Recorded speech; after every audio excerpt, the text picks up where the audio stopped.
नमस्कार दोस्तों, वेलकम टू चड्डा जनरेटर प्राइवेट लिमिटेड।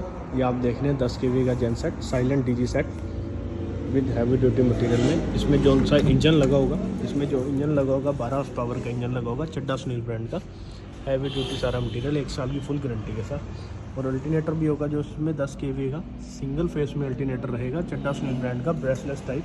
तो अल्टरनेटर भी होगा, इसमें अल्टरनेटर होगा सारा ब्रेसलेस टाइप होगा, ट्रांसफार्मर वाला मॉडल होगा।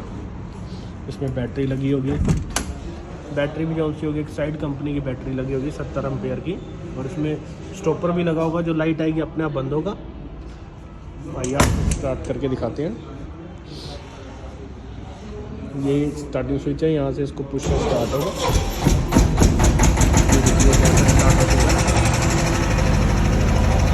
इसमें जो मीटर रहेंगे वोल्टेज, एम्पेयर और फ्रीक्वेंसी बताएगा। इसमें डीपी स्विच लगा होगा, लाइट बताएगा।